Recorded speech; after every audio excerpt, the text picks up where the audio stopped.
Students, कल के lecture में भी हमने वॉइस की थी और आज वॉइस जो मैं आपको दोबारा समझा रही हूँ, वॉइस का मीनिंग वगैरह आपकी बुक में मैंने आपको कहा था आपको पढ़ना है, तो वो आप पढ़ोगे। और आपको पता है वॉइस क्या होती है, हम एक्टिव से पैसिव वॉइस बनाते हैं और पैसिव से एक्टिव भी बनाते हैं, और बेसिकली जो हम करते हैं वो एक्टिव से पैसिव वॉइस ही हम स्टार्ट करते हैं।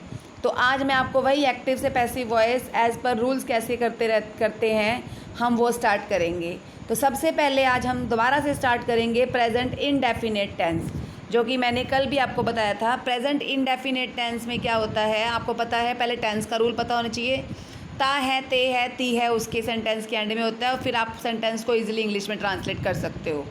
अब सबसे पहले हम सिंपल सेंटेंस में एक्टिव को पैसिव में चेंज करेंगे। सिंपल सेंटेंस का सेंटेंस बनाते हो तो कैसे बनाते हो, सब्जेक्ट प्लस वर्ब की फर्स्ट फॉर्म के साथ एस या ई एस लगाते हो, और बाद में ऑब्जेक्ट वैसे तो नहीं लगाते, लेकिन अब हम वॉइस कर रहे हैं तो हमारे पास प्लस में ऑब्जेक्ट होना भी ज़रूरी है। तो मीन्स जब आप एक्टिव वॉइस में कोई सेंटेंस देखोगे तो वो क्या होगा, सब्जेक्ट प्लस वर्ब की फर्स्ट फॉर्म होगी, या फिर वर्ब की फर्स्ट फॉर्म के साथ एस या ई एस लगा होगा। ठीक है, ये आपको ध्यान रखना है, या तो वर्ब की फर्स्ट फॉर्म हो सकती है या फिर उसके साथ एस या ई एस लगा होगा। इसी को आपने सबसे पहले देखना है, क्योंकि इसी के अकॉर्डिंग अब हम ये चेंज करेंगे। जब हम चेंज करेंगे तो उसको यहाँ से स्टार्ट करते हैं ऑब्जेक्ट से।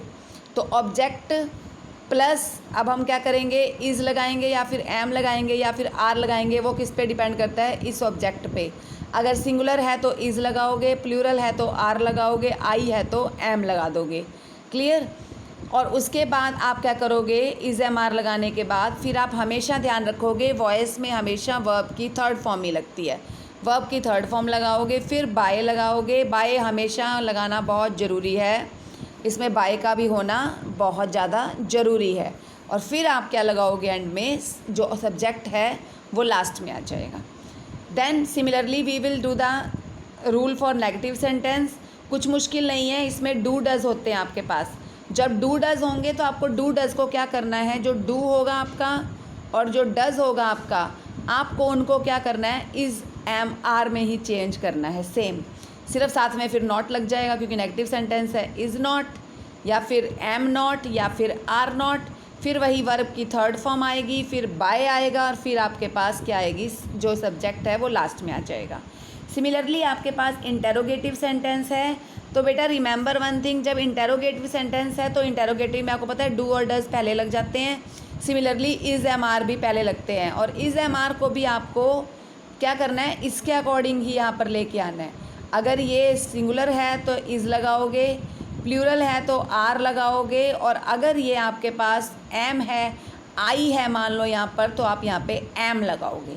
क्लियर। उसके बाद वही जो सबसे लास्ट में जो ऑब्जेक्ट है वो आएगा, फिर वर्ब की थर्ड फॉर्म आएगी, फिर बाय आएगा, और फिर आपके पास जो स्टार्टिंग में सब्जेक्ट है वो लास्ट में आ जाएगा। मीन जो लास्ट में है वो शुरू में आ गया, जो ऑब्जेक्ट है वो सब्जेक्ट बन जाता है, जो सब्जेक्ट है वो ऑब्जेक्ट बन जाता है। अब मैं आपको सेंटेंसेस की फॉर्म में बताती हूँ ये कैसे करना है आपको। देखो, राम लर्न्स द लेसन। सबसे पहले देखो आप क्या करो, द लेसन को इधर ले आओ, द लेसन ले आए आप। अब आप पहले टेंस देखो, ये टेंस कौन सा टेंस है, ये टेंस है आपका प्रेजेंट इंडेफिनेट टेंस, क्योंकि एस लगा हुआ है। प्रेजेंट, जैसे ही प्रेजेंट वर्ड यूज़ हुआ तो आपने क्या करना है, इज़ एम आर लगा देना है। क्या लगा देना है, इज़ एम आर। अब लेसन सिंगुलर है तो इज़ लग जाएगा। द लेसन इज़, लर्न की थर्ड फॉर्म होती है लर्नड, लर्न की थर्ड फॉर्म क्या है, लर्नड, लर्नड बाय राम। तो lesson is learned by Ram. Similarly interrogative sentence लिया मैंने, does Ram learn the lesson. यहाँ पे क्वेश्चन मार्क है, तो ध्यान रखना है आपको कि यहाँ पर भी आपको क्वेश्चन मार्क लगाना है। तो सबसे पहले आप क्या करोगे, वही सेम द लेसन को इधर ले आओ।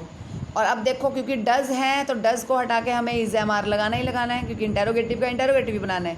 तो लेसन के साथ सिंगुलर आता है ना, तो इज़ लगाना है। देखो, जो इज़ यहाँ लगा था इसमें सेंटेंस के बीच में था क्योंकि ये सिंपल सेंटेंस था, और वही इज़ अब यहाँ पे स्टार्टिंग में लग गया क्योंकि ये इंटेरोगेटिव सेंटेंस है।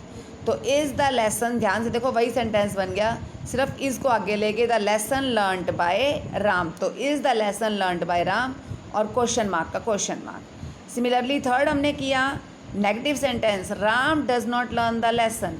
तो हमने क्या सेंटेंस बनाया, the lesson is not. Similarly the lesson, does का इज़ बन गया, चाहे डू होगा तब भी इज़ एम आर ही बनाने हैं। मीन डू डज आपको पता है सेम एक ही टेंस होता है। The lesson is not learned by Ram. Similarly next sentence है वी प्ले क्रिकेट। तो आपने क्या किया, प्ले। अब देखो इसमें एस या ई एस नहीं लगा, तो इसका मतलब ये मत सोचना कि ये प्रेजेंट इंडेफिनेट नहीं है, क्योंकि मैंने आपको शुरू में ही बताया है कि वर्ब की फर्स्ट फॉर्म हो या फिर एस हो या ई एस हो। तो जैसे इनमें तो हमने एस लगा रखा था, लेकिन इसमें मैंने एस या ई एस कुछ नहीं लगाया, सिर्फ वर्ब की फर्स्ट फॉर्म लगाई है। और वो मैं क्यों लगाई है आपको पता है, सिंगुलर के साथ एस या ई एस लगता है, ये प्लूरल है वी, तो इसके साथ एस या ई एस नहीं लगेगा, मैंने इसलिए नहीं लगाई। और है ये भी प्रेजेंट इंडेफिनिट टेंस, तो क्या बन जाएगा, क्रिकेट इज़ प्लेड बाय, और वी का क्या बनेगा, आप ध्यान रखने आपको अस। अभी मैं आपको ये सारे के सारे ये भी सारे बता दूंगी कि क्या कौन किस में चेंज होता है। तो देखो हम ये भी अब 1 बाय 1 करेंगे कि कौन किस में चेंज होता है। अब देखो जो आई है, आई को हम किस में चेंज करते हैं, मी में। वी को हम किस में चेंज करते हैं, अस में। ही को हम किस में चेंज करते हैं, हिम में। शी को हम किस में चेंज करते हैं, हर में। दे को हम किस में चेंज करते हैं, देम में। यू को हम किस में चेंज करते हैं, यू का यू ही रहता है, ये आपको ध्यान रखना है, ठीक है। और यू का हमेशा यू ही रहेगा। आई का मी बन जाएगा, वी का अस बन जाएगा, ही का हिम बन जाएगा, शी का हर, जैसे by him, by her, by them, by you. तो इस तरह से आपको ये भी ध्यान रखने हैं कि ये जो है, मतलब जैसे मैं सेंटेंस ले रही हूँ, I write a letter, I write a letter. अब ध्यान से देखो, राइट क्या है, वर्ब की फर्स्ट फॉर्म है, तो मीन्स ये प्रेजेंट इंडेफिनिट टेंस है। This is your subject and this is your object. तो सबसे पहले हम ऑब्जेक्ट से स्टार्ट करेंगे, अ लेटर। फिर आपने देखी ये वर्ब की फॉर्म फर्स्ट फॉर्म है, तो ये प्रेजेंट टेंस है, तो आपको प्रेजेंट टेंस को आंखें बंद करके याद करो, इज़ एम आर। तो लेटर सिंगुलर है, तो सिंगुलर के साथ इज़ लगता है। अ लेटर इज़, राइट की थर्ड फॉर्म होती है रिटन। क्या होती है, written. A letter is written by, और आई का क्या बन जाएगा आपका, मी। तो सेंटेंस क्या बन गया वॉइस का, a letter is written by me. Similarly अब मैं आपको कुछ सेंटेंसेस दूंगी होमवर्क के लिए, और वो आपको करने हैं रफ नोटबुक में। Now your lecture is over, मतलब प्रेजेंट इंडेफिनिट टेंस आपका कंप्लीट है। आगे हम कंटिन्यू करेंगे कल। Thank you.